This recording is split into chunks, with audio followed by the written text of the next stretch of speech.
Good evening. Welcome to HCA 551. I want to take a couple of minutes to just introduce myself to you before we get into the lectures on the actual materials for the semester. My name is Craig Heckman. This is the first time that this course has been taught with it being designed from the get-go as being an online class. I've taught the class many times. I started teaching at Western in 2000. I started teaching in 1979. I got out of law school in 1976, and 2 or 3 years later, I guess 3 years later, I was asked if I would be interested in teaching part-time. This is while I was practicing law in Ohio, and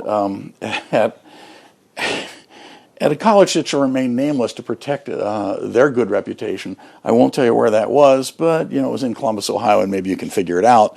One way or another, I began teaching and practicing law at the same time, never teaching more than one class a semester. That continued till I got here in Bowling Green about 33 years ago. The first 10 years I was here, I did not teach, and then Western reached out to me and asked if I would be interested in teaching again, and the answer was yes, as long as we can do it in sort of the same way, and that is one class a semester so that I can keep my real job. My real job for most of the time that I was in Bowling Green was working for the Graves Gilbert Clinic. I mention that as part of a disclosure to say that I still work for the Graves Gilbert Clinic, although I retired, for the most part, I retired 4 years ago.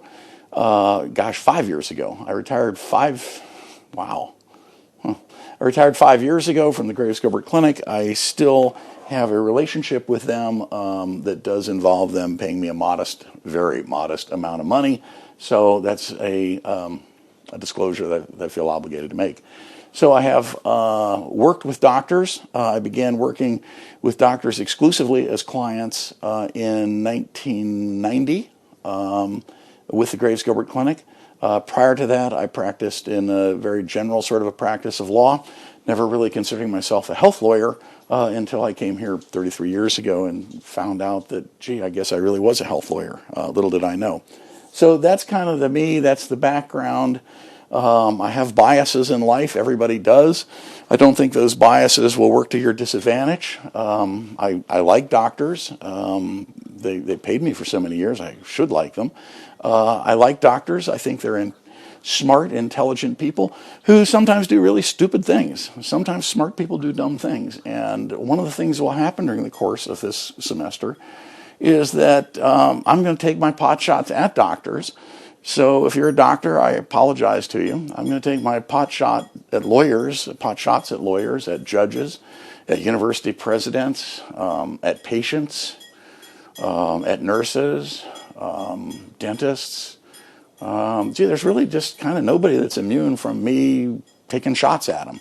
So understand from the get-go that I take these pot shots in an effort to show you what maybe some of the flaws are that are out there now, or maybe to teach a lesson. If you're offended by those, if you are in fact a doctor and you think I'm unfair and cruel to doctors, understand it's always for teaching purposes. If you're a patient, and almost all of you are patients in some way or another, and I say bad things about patients, understand it's to teach. What I'm trying to do is to get some lesson across and do that, not to hurt anybody, but rather to teach. How this course is taught is very different. As I said, this is the first time it's been taught online from the get-go. During COVID, we had to make kind of a transition mid-course. But I don't know how it's going to go. I have no idea. I've put a lot of thought into it and a lot of work into trying to adapt what has always been a lecture-based class into something that's a little crazy because it's asynchronous. There's not a time that we all get together on Zoom and I'm talking to you direct to the whole class all at once. Quite honestly, I love teaching. I love being on the stage in front of a whole group of people. I've lectured in front of groups as large as multiple hundreds. I've taught classes with as few as 5 students or 4 students one semester, in fact. I like being there with students and having that live interaction. I wish that I could have a better form of interaction with you, but that's not how this class was set up. So feel free, though, to reach out to me if you have questions. If you read the syllabus, which please, please, please read the syllabus.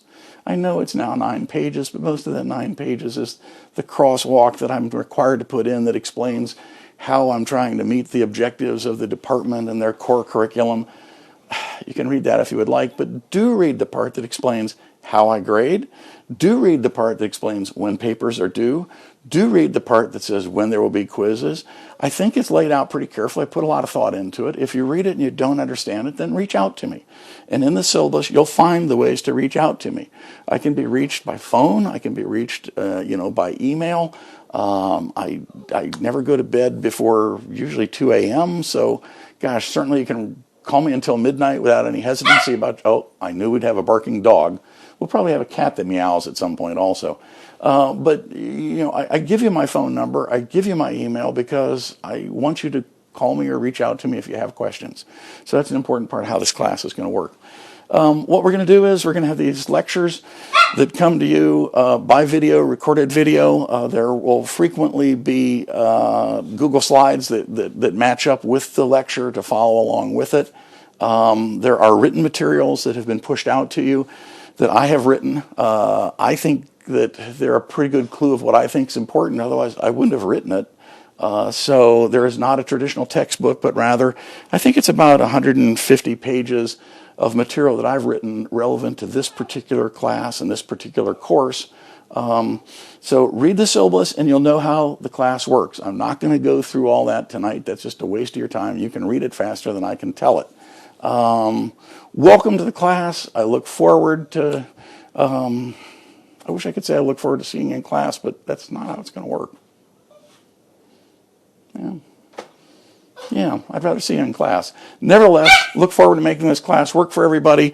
We're going to do the best we can with it. I also reserve the right to make changes during the course of the semester because this is the first time we've done it. And if the format I've got in mind doesn't work quite right, then we'll have to make changes. So good luck. Enjoy the class. Watch the lectures as they fall into place.